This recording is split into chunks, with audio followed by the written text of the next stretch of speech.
So, in the past week, since certain international events have played out, I have seen an explosion of discussion on sleeper cells among the preparedness community on social media and elsewhere. The mainstream media is finally talking about the sleeper cell threat, of course, now that we are under possible threat from, of course, Iran as a hostile international entity.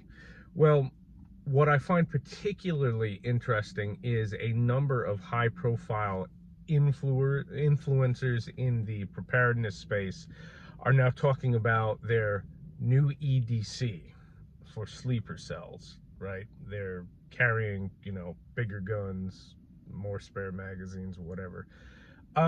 This is nothing new. Just because the mainstream media has finally figured this out, that this is a particular threat, this is nothing new. I've been writing about sleeper cells for the past 2 years. Um, there's really two brands of potential sleeper cells that are, loyal to terrorist entities that are in the continental United States. The one that has garnered all of the attention in the past couple of weeks is those that may be loyal to the nation state of Iran. Those would be Hezbollah by nature. And there has been a Hezbollah presence in this country for a long time. In fact, all the way back to the 90s, it seems clear that there are a lot of Hezbollah loyalists and related cells in the United States. Now, here's the thing about that.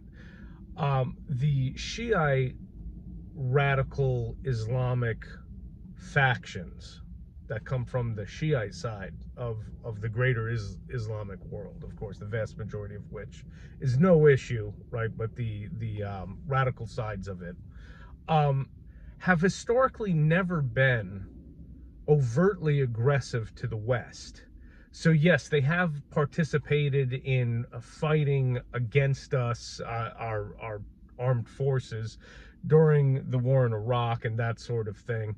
But they have not typically been behind attacks on civilian populations in the Western world. They are traced to attacks on some embassies. The far greater threat historically has been the Al Qaeda and ISIS type of groups, which are from the radical far side of the Sunni faith. Okay. And the truth is, despite these international tensions, I think we still are more likely to see activation of sinister plans carried out by the Al Qaeda and ISIS affiliated groups. I really do.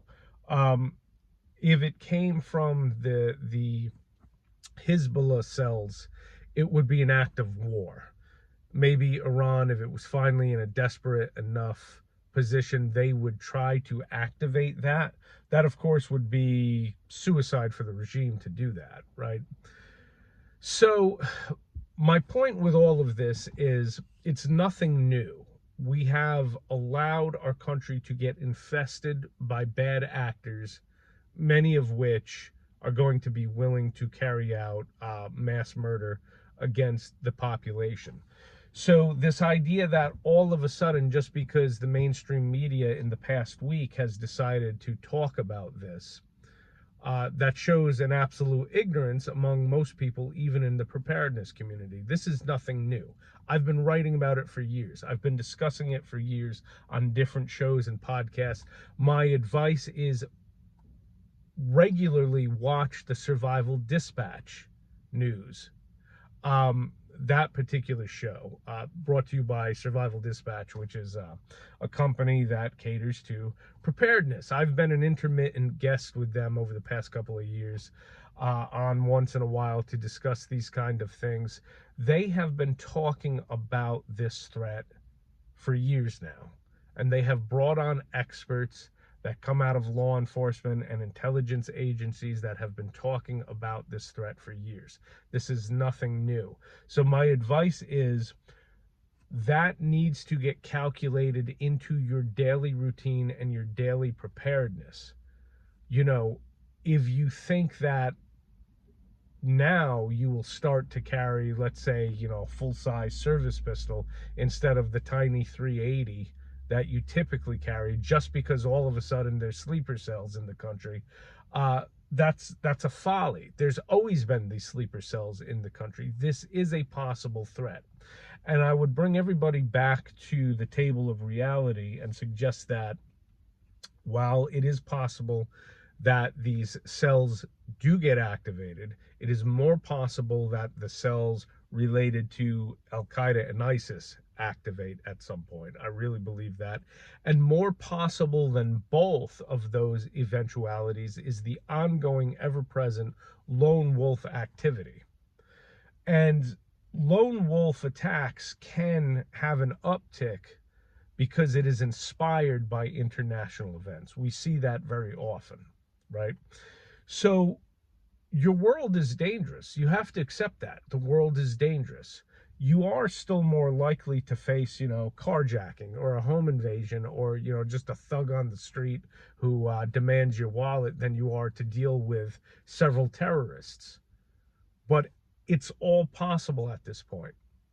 And I really urge people, when you have the option to do so, carry a serious fighting handgun. This is still a handgun problem. You're not going to have time to run to your vehicle and grab the AR-15 you keep in your truck. Okay, when these things happen, you're going to fight with the handgun. The good news is it gets done over and over and over again with the handgun. We have so many examples now of rifle-wielding killers being neutralized by good guys with handguns that the ship has sailed. Okay, we don't have to keep talking about this. It can be done. It's going to be a hard fight depending on the circumstances, but it can be done. Carry a gun you can really fight with whenever you can do so. When you can't do so and need deep concealment, having any handgun on you is a lot better than having no handgun.